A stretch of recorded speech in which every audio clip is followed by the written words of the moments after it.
What is the timeline that you see of returning home, if I may say so? It might take months, if not a little longer. And I don't mind that because we've been out for 29 years plus, almost 30 years, 3 decades. The reason why we left was because life was untenable there. Now, if the place is made secure, if the order is restored, I'm sure all of us will certainly like to be there and be there with our honor and safety intact. You must be having friends and certain family in the valley. You've spoken to them. What's the situation on the ground in the valley as on date? As on date, the streets have been sanitized. There are restrictions for free movement, and rightly so. There is huge patrolling going on. Visible presence itself is a deterrence. So there is deployment, and that certainly is deterrent for those who plan mischief, but it's equally reassuring, if not more, for those who want peace.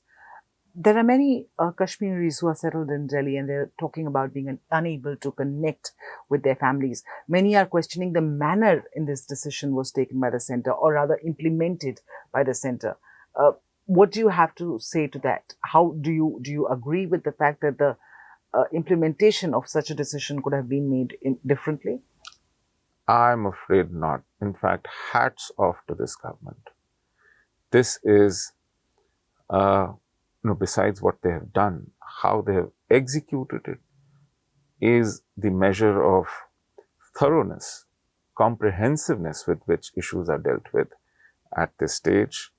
There is not a single case of violence reported from anywhere, not a single life lost.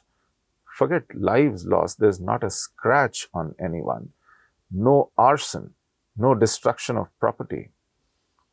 And it's been 48 hours. For me, this Kashmir is absolutely new. Doing it any different, I don't know how. I think what is paramount, because all these freedoms look like a luxury when the situation can turn life-threatening. In a minute. In a minute, absolutely. Right. And Kashmir has seen worse.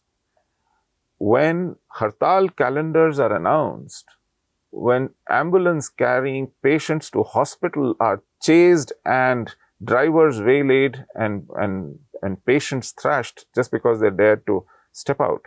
When school buses carrying children were pelted with stones, young school-going children were not spared. When on the day of Eid, an unarmed 23-year-old woman was murdered by armed jihadis, armed to teeth. I don't know what kind of bravery was that.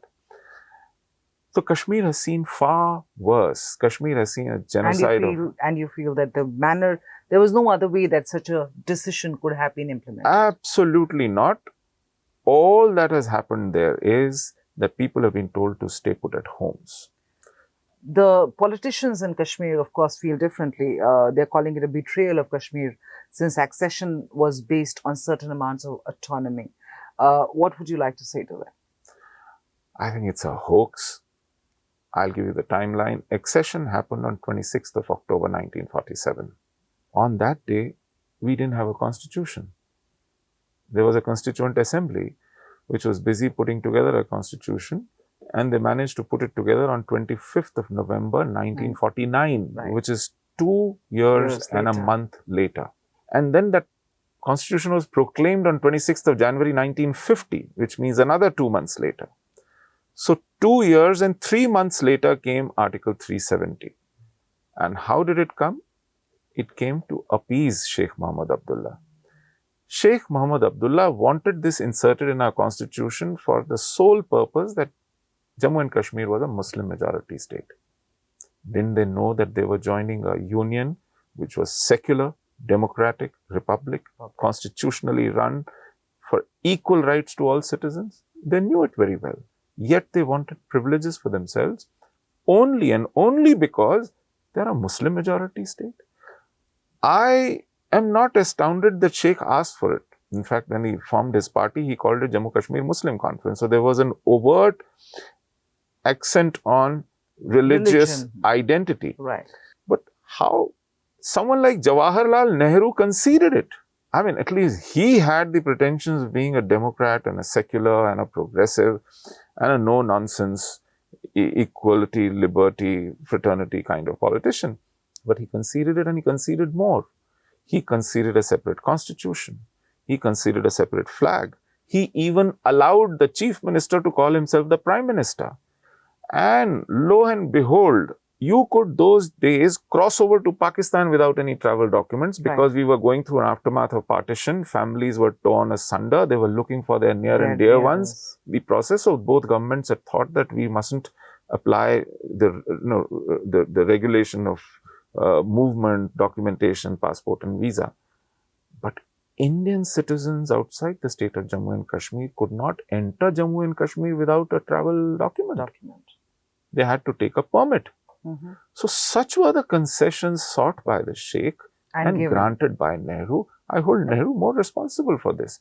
It is to oppose these concessions, oppose this kind of gap being created between Jammu and Kashmir and rest of India, that Dr. Shyama Prasad Mukherjee defied this law of taking a permit before entering Jammu and Kashmir, crossed over from the Lakhanpur Post Madhopur Bridge, was arrested and never came back alive. On that note, we'll sort of end this, but that doesn't take away from the fact that the hundreds and thousands of Kashmiri Pandits, including Sushil here, they're ecstatic and by this move of the central government, something that they never thought will happen in their lifetime. We'll keep coming back to you with more. Keep watching HindustanTimes.com.